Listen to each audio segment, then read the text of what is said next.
In its opinion on Mattel versus Joaquin Mountain Productions, the court wrote this: Mattel, through impressive marketing, has established Barbie as the ideal American woman and a symbol of American girlhood for many.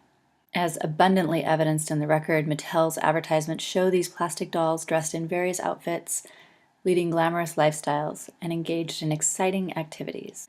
To sell its product, Mattel uses associations of beauty, wealth, and glamour. Forsyth turns this image on its head, so to speak, by displaying carefully positioned, nude, and sometimes frazzled-looking Barbies in often ridiculous and apparently dangerous situations. His lighting, background, props, and camera angles all serve to create a context for Mattel's copyrighted work to transform Barbie's meaning.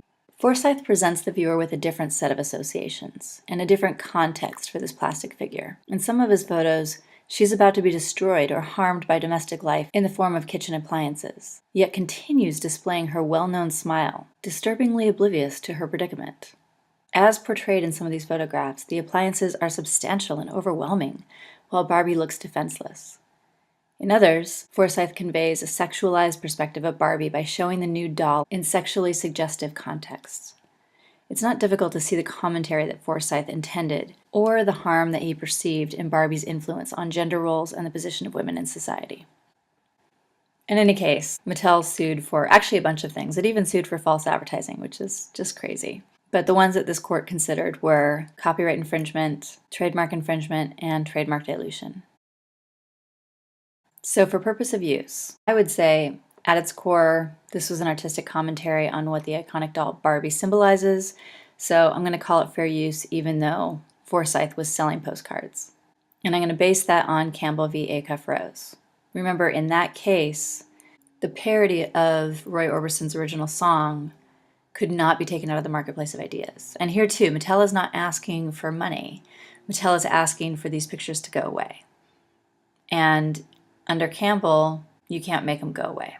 At their core, they are commentary on Barbie. And parenthetically, before this case, Forsyth had not made very much money on them. He'd taken them to 2 art festivals and gotten a friend of his at a bookstore to sell about 180 of them.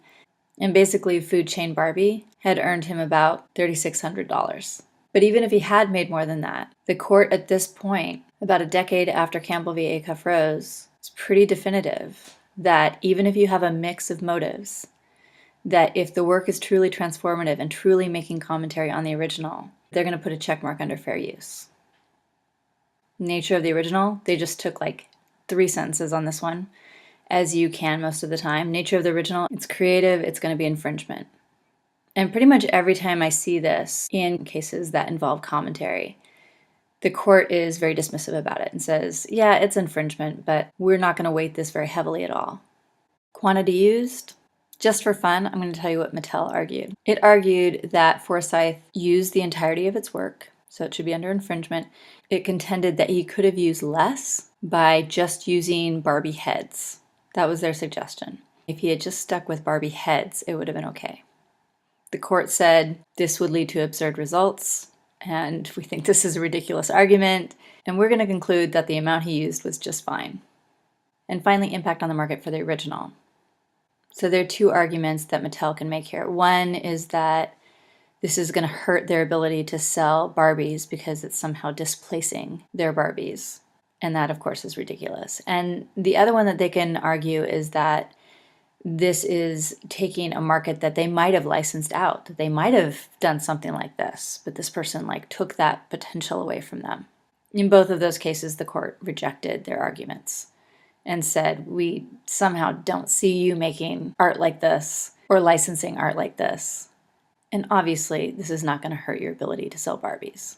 So hopefully that was a pretty easy part. Now, the part I think is most important in terms of the screencast is the trademark infringement and dilution. So I want to reemphasize that when you're addressing this, there's certain things that I want you to make sure you address. So for trademark infringement, the thing that I want you to have in your head is it's about consumer confusion. So in this case, Mattel would have to have shown that consumers, I guess little girls, would see this photo series and think that it was a new Barbie line, that it was from Mattel. And of course, this is ridiculous. No one would ever be confused by these. So infringement's really easy. Dilution, it's got 3 elements in it. It's a little bit trickier. So one, it's got to be a commercial use, and two, it either needs to be the weakening or the tarnishment, one of the two. So I would say that Forsyth was selling prints and postcards. It could be commercial use. From what I have seen in cases that have come out, even post-Mosley, even after Mosley killed the damages portion of dilution, is that courts have been pretty adamant that if there's a mix of non-commercial and commercial in trademark dilution, just dilution specifically, that they're not going to go for it, that they're going to say that this is not a commercial use. And they've done some really weird analyses. Sometimes they'll be like, it is a commercial use, but it's not purely commercial speech. It's not advertising, therefore that's a defense. It's kind of crazy. In any case, it's subjective, so you could go either way on this one. I personally think it would be non-commercial use. Two, its whole point is to make a comment on what the Barbie brand represents. So clearly it's not going to weaken the Barbie trademark. It's doing the opposite. It's making a comment on that trademark. And then three, the whole point is to tarnish the reputation of the brand. So this could actually fall into dilution. It didn't in this case. And again, for the most part, what I've seen is that the courts have been reluctant to let parody be punished under dilution law. In this case, the court said it was not a commercial use, and it didn't even bother going any further than that. Now, for the purposes of this class, make sure if you get a question about dilution, or if you're addressing dilution in the exam, make clear to me that you understand the distinction between the weakening and the tarnishing. The weakening is what we actually think of when we think of dilution, which is calling everything Coke. The tarnishing is much broader and more subjective, but obviously in some way associating the brand with something negative. And that's it. As long as you use these terms in your answers, you should be in good shape.